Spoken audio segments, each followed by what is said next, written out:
Hello, bon dimanche à tous. Ça fait un moment que j'ai pas fait de vidéo. En effet, je publie beaucoup en ce moment sur mon compte pro par l'intermédiaire de posts. Du coup, j'écris, donc j'écris beaucoup. D'ailleurs, je vous invite à regarder mes posts et à me les commenter et à m'envoyer des messages et des réactions par message pour qu'on en parle ensemble si mes posts vous parlent.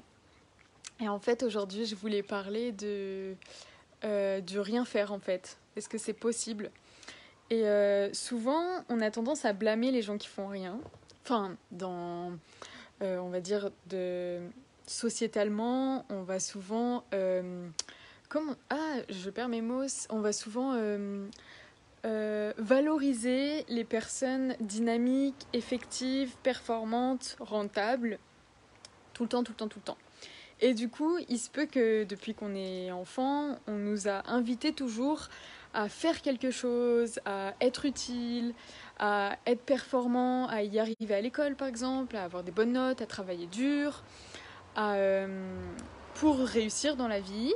Et il se peut qu'on ait pris ça en mode automatisme, qu'on ait adopté ce mode automatique, et du coup qu'on se soit on va dire engrué dans ce schéma qui est de toujours faire quelque chose pour être performant ou pour être tout simplement pour réussir, ou souvent en fait quand on a appris quand on fait, et ben c'est enfin que si je fais, je reçois l'amour de l'autre, je reçois la fierté de mes parents par exemple, je suis une bonne personne, je reçois la réussite.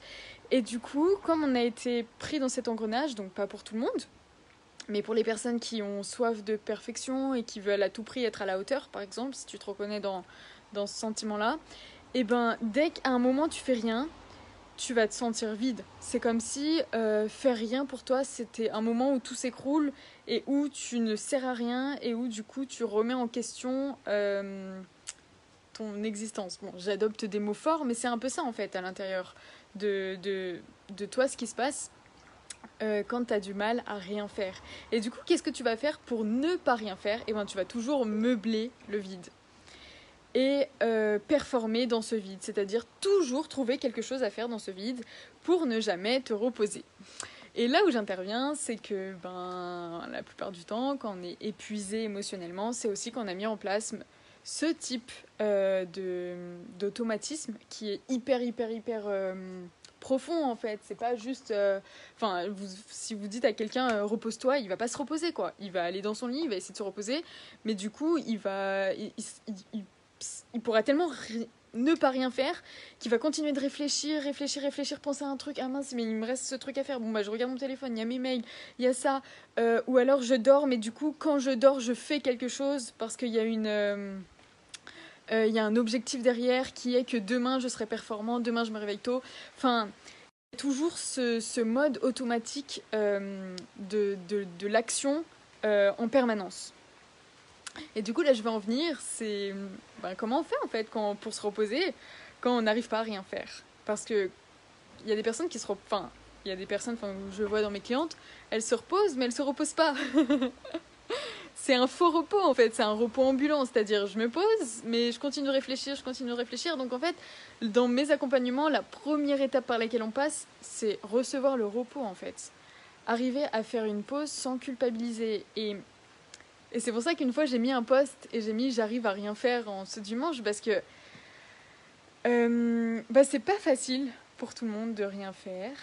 Et c'est hyper primordial, même quand tu as des ambitions hyper élevées, de pouvoir équilibrer avec le repos et de pouvoir prendre plaisir avec des moments qui ne servent à rien. C'est-à-dire, je sais pas moi, boire du champagne ça sert à rien à part se faire plaisir.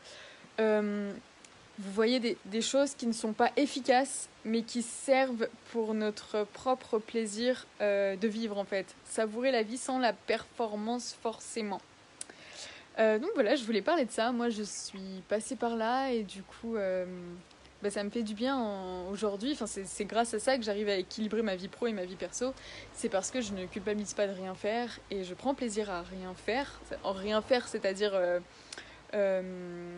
à faire des actions qui n'ont pas forcément d'utilité entre guillemets, mais qui servent juste à me faire plaisir. Et grâce à ça, je peux me reposer et je peux travailler sans m'épuiser. Et c'est l'un des mécanismes que je travaille avec pratiquement toutes mes clientes. De toute façon, c'est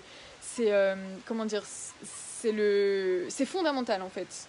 C'est quand je sens que la personne elle peut pas se reposer, ou elle a cette culpabilité de s'arrêter ou de faire une pause ou même de prendre plaisir à avoir des amis parce qu'elle se dit je perds du temps ou ça sert à rien donc je dois pas le faire, ça me rend enfin c'est qu'il faut vraiment travailler sur ça et ça change beaucoup. Donc voilà, je voulais en parler dans cette vidéo et aussi juste parce que j'avais envie de faire une vidéo. N'hésitez pas à interagir avec moi si ça vous parle, ce sentiment de toujours vouloir éviter le fait de rien faire pour se sentir utile. Et du coup, savoir pourquoi, quelle est l'origine de ça et comment on pourrait identifier ce qui se passe, parce que c'est différent pour chaque personne. Et puis j'ai hâte d'en parler avec vous parce que c'est un sujet qui me tient aussi beaucoup à cœur. Et c'est comme je le dis, c'est l'un des piliers fondamentaux pour lâcher l'épuisement émotionnel. Et c'est pourtant pas si simple d'arriver à se reposer naturellement en plus et d'y prendre plaisir. C'est aussi lâcher prise et voilà. Donc je vous souhaite un agréable dimanche et puis à très bientôt.